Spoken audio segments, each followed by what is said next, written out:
Baba Saheb doctor Bhimrao Ambedkar की जयंती धूमधाम से इसलिए मनाई जाती है कि वह भारत के इतिहास में एक महान समाज सुधारक, संविधान निर्माता और दलितों के मसीहा के रूप में जाने जाते हैं। उनकी जयंती 14 अप्रैल को पूरे देश में सम्मान और गर्व के साथ मनाया जाता है। इसके पीछे कई अहम कारण हैं। भारत के संविधान के निर्माता डॉक्टर अंबेडकर भारतीय संविधान के प्रमुख वास्तुकार थे। उन्होंने एक ऐसा संविधान बनाया जिसमें सबको बराबरी का अधिकार मिला, चाहे वो जाति, धर्म, लिंग, वर्ग कोई भी हो। दलितों और पिछड़ों वर्गों के अधिकारों के लिए संघर्ष। उन्होंने समाज के सबसे पिछड़े और दलित वर्गों के लिए आजीवन संघर्ष किया। उनके प्रयासों से छुआछूत और जातिगत भेदभाव के खिलाफ कानूनी सुरक्षा मिल सकी। शिक्षा के महत्व को उजागर किया। बाबा साहब ने शिक्षा को सामाजिक बदलाव का सबसे बड़ा हथियार माना और खुद उसका उदाहरण बने। वह उस समय के सबसे अधिक शिक्षित भारतीय में से एक थे। उन्होंने विदेशों में पीएचडी और कानून की पढ़ाई की थी। बौद्ध धर्म की ओर अग्रता।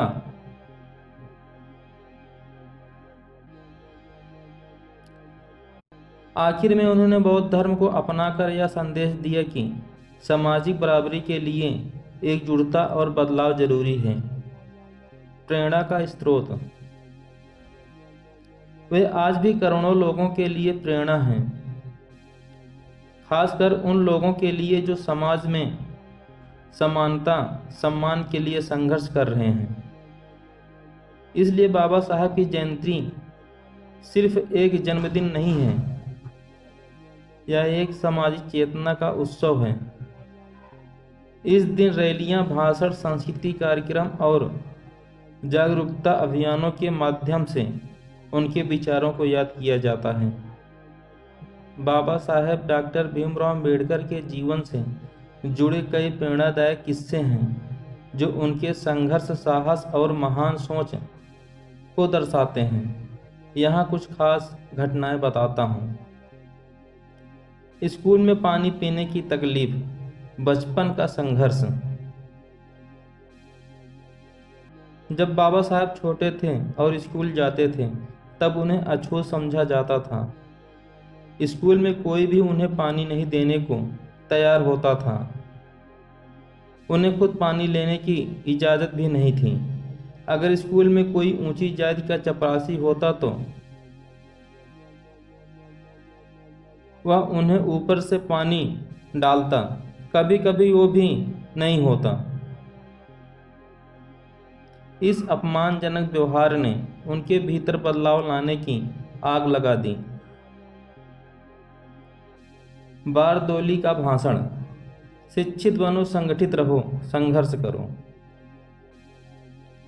1927 में बाबा साहब ने एक ऐतिहासिक भाषण दिया था जिसमें उन्होंने कहा, शिक्षित बनो, संगठित रहो और संघर्ष करो। यह नारा आज भी सामाजिक न्याय की लड़ाई का प्रतीक है। उन्होंने कहा कि अगर दलित और पिछड़े वर्ग शिक्षित होंगे और एकजुट रहेंगे तो कोई उन्हें रोक नहीं सकता। महाड़ सत्याग्रह 1927। बाबा साहब ने महाराष्ट्र के महाड़ शहर में एक ऐतिहासिक आंदोलन किया, महाड़ जल सत्याग्रह। यहाँ अछूतों को तालाब का पानी पीने की अनुमति नहीं थी। बाबा साहब ने हजारों अनुयायियों के साथ मिलकर सार्वजनिक तालाब से पानी पिया और बताया कि पानी पर सबका हक है। यह सामाजिक समानता की दिशा में एक क्रांतिकारी कदम था। मनुस्मृति दहन 1927। उन्होंने मनुस्मृति को जलाकर उस समय की जातिवादी और भेदभावपूर्ण सोच का विरोध किया। यह प्रतीकात्मक कदम था कि अब नया भारत समानता और न्याय की दिशा में बढ़ेगा। न कि पुरानी परंपराओं के अनुसार। बौद्ध धर्म स्वीकार करना 1956। अपने जीवन के अंतिम वर्षों में उन्होंने यह तय किया कि वह एक ऐसा धर्म अपनाएंगे जो बराबरी और करुणा की बात करता हो।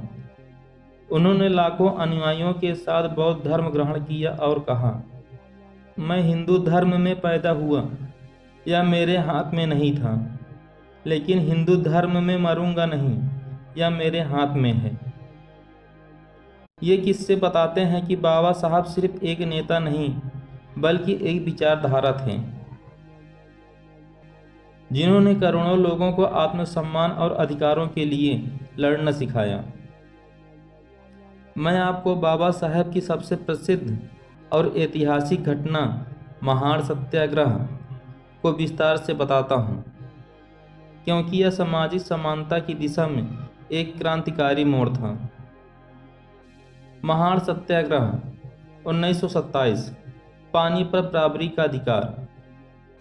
भारत में उस समय दलितों को न तो मंदिरों में प्रवेश की अनुमति थी, न ही सार्वजनिक कुएं, तालाब और सड़कों का इस्तेमाल करने की।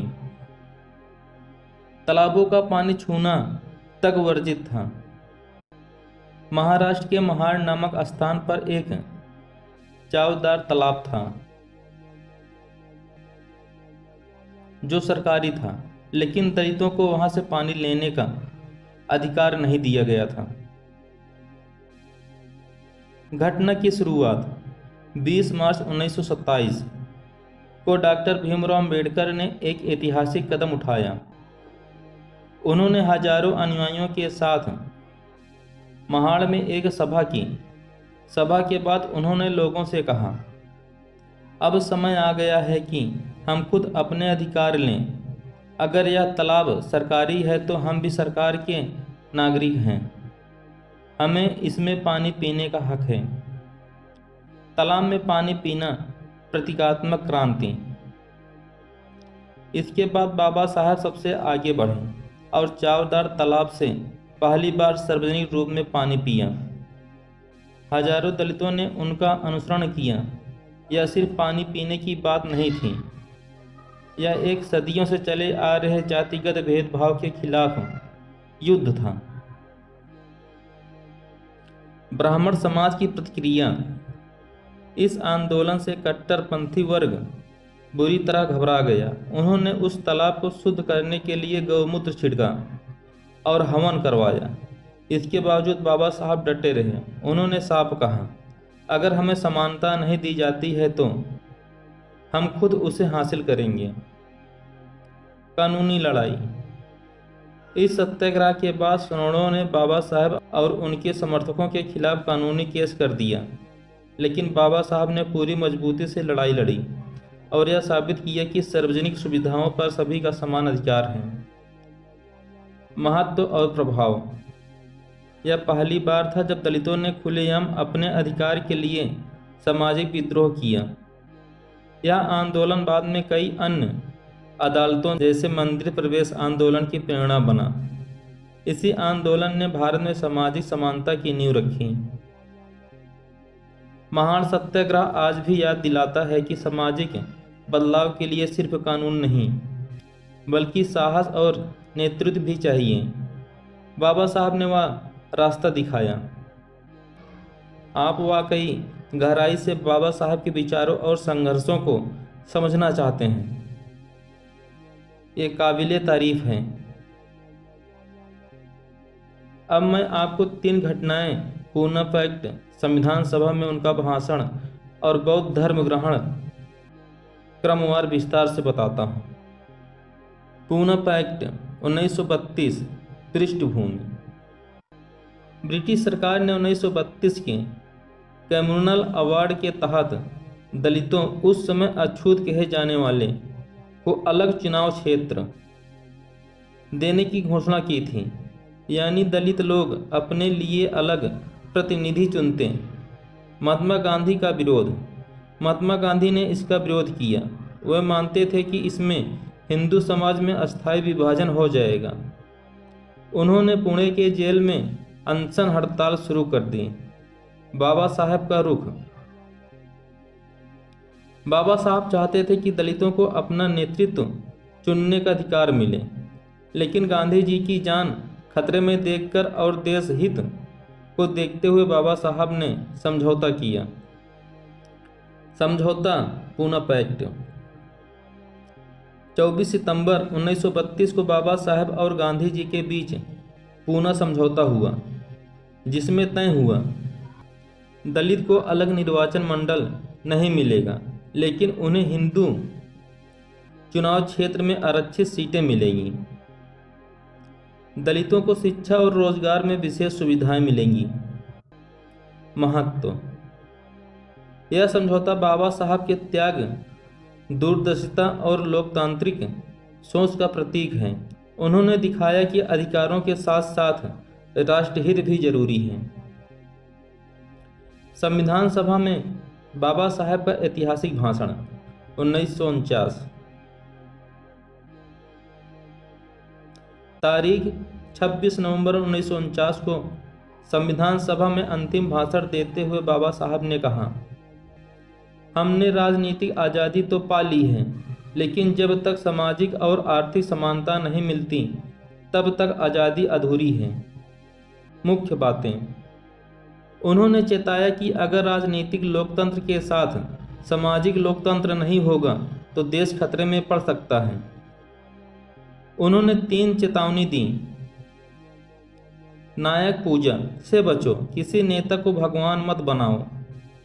सामाजिक असमानता खत्म करो, वरना लोकतंत्र खो जाएगा। संविधान का पालन करो, अधिकारों के साथ कर्तव्य भी निभाओ। महत्व: बाबा साहब का भाषण आज भी सबसे दूरदर्शी और चेतावनीपूर्ण भाषणों में गिना जाता है। उन्होंने संविधान को सिर्फ कानून का दस्तावेज नहीं बल्कि आदर्श भारत का सपना माना। बौद्ध धर्म ग्रहण 14 अक्टूबर 1956। हिंदू धर्म में जातिवाद छुआछूत से बेहद आहत होकर बाबा साहब ने पहले ही घोषणा कर दी थी, मैं हिंदू धर्म में पैदा हुआ लेकिन मरूंगा नहीं। धम्म दीक्षा समारोह नागपुर 14 अक्टूबर 1956 को नागपुर में एक विशाल समारोह में बाबा साहब ने अपने 5 लाख से ज़्यादा अनुयायियों के साथ बौद्ध धर्म अपनाया। उन्होंने 22 प्रतिज्ञाएं दिलाईं, जिनमें शामिल था, मैं अब कभी ब्राह्मणों के बनाए देवी देवता की पूजा नहीं करूंगा। मैं किसी भी जातिवादी परंपरा का पालन नहीं करूंगा। मैं बुद्ध धम्म और संघ को अपनाता हूँ। महत्व: यह सिर्फ धर्म परिवर्तन नहीं था, यह सामाजिक विद्रोह और आत्मसम्मान की क्रांति थी। बाबा साहब ने बुद्ध का रास्ता चुना क्योंकि वह करुणा, ज्ञान, समानता का प्रतीक था। इन तीनों घटनाओं में एक समान बात है, बाबा साहब ने हर मोड़ पर सामाजिक न्याय, आत्मसम्मान और समानता को प्राथमिकता दी। उनका जीवन सिर्फ इतिहास नहीं बल्कि आज भी एक प्रेरणा और आंदोलन है। बाबा साहेब भीमराव अम्बेडकर द्वारा दी गई 22 प्रतिज्ञाएं और उनके प्रसिद्ध उदाहरण दोनों ही उनके विचारों और दर्शन को बहुत गहराई से दर्शाते हैं। मैं आप दोनों में से एक एक करके स्पष्ट रूप में बता रहा हूँ। बाबा साहब की 22 प्रतिज्ञाएं। 14 अक्टूबर 1956 को नागपुर में बौद्ध धर्म ग्रहण करते समय। नंबर 1, मैं ब्रह्मा विष्णु महेश को नहीं मानता।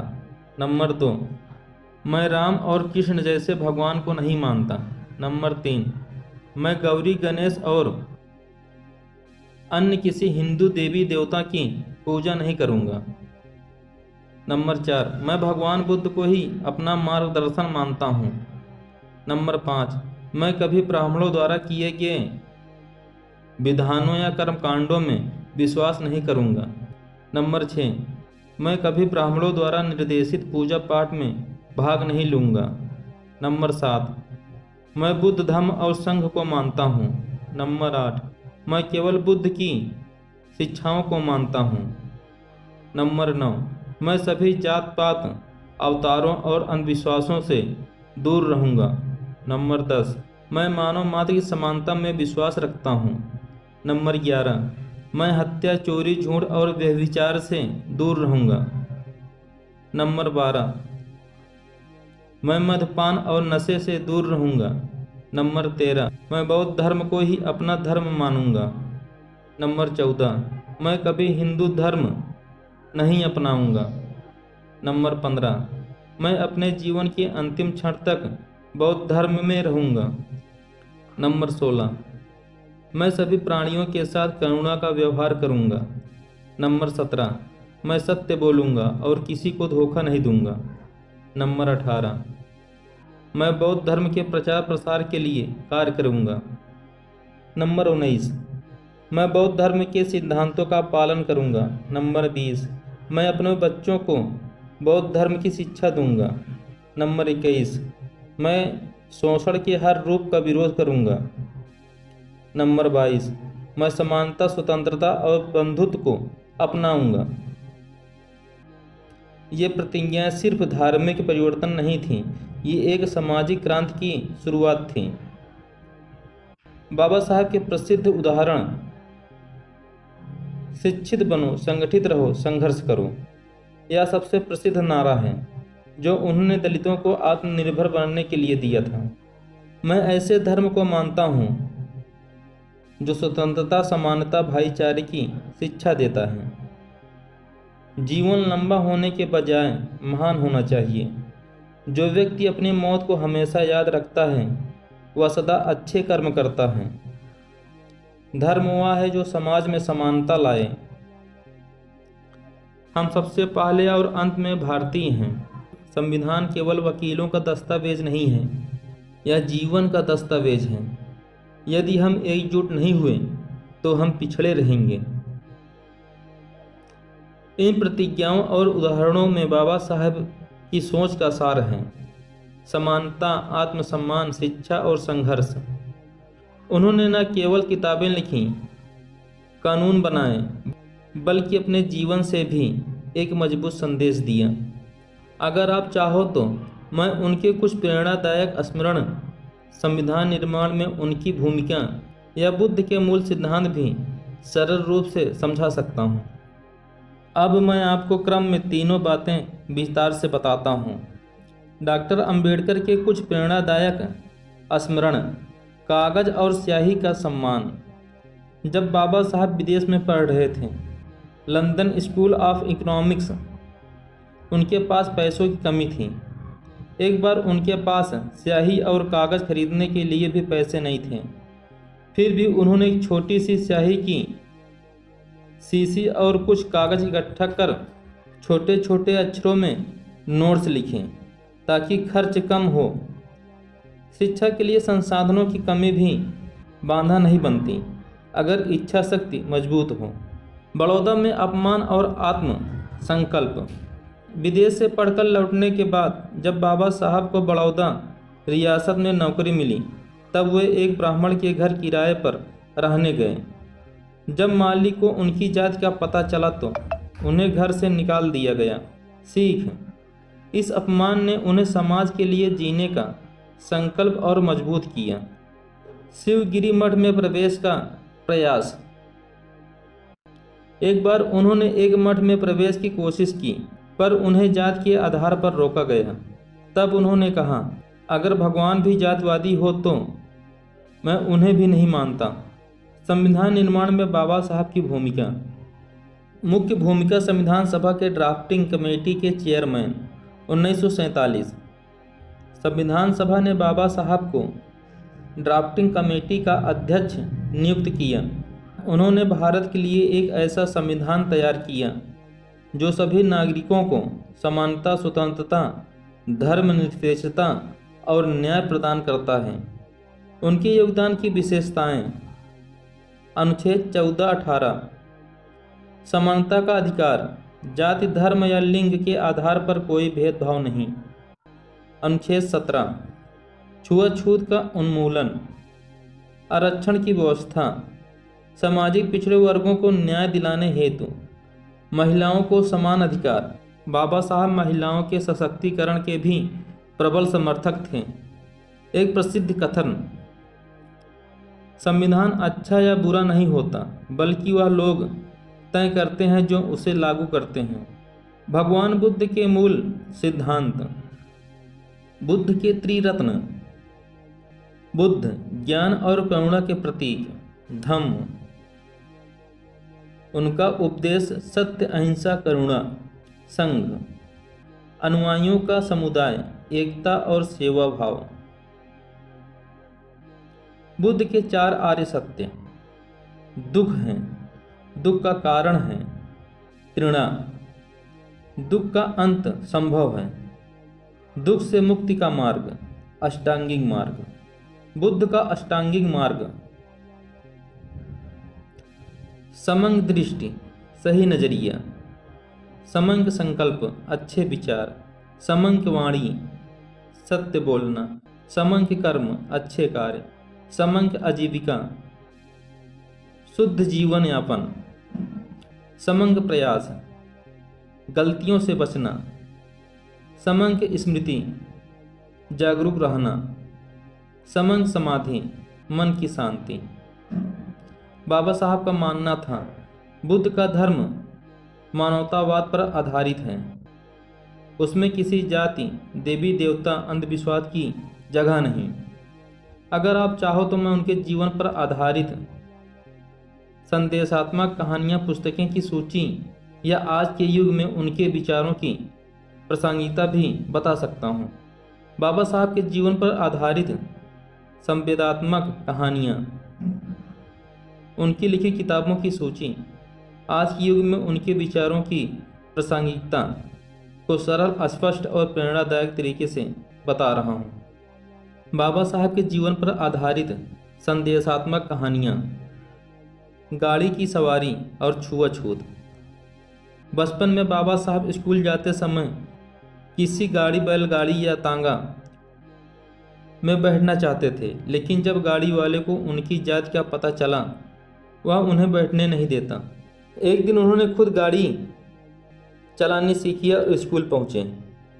पानी का घड़ा।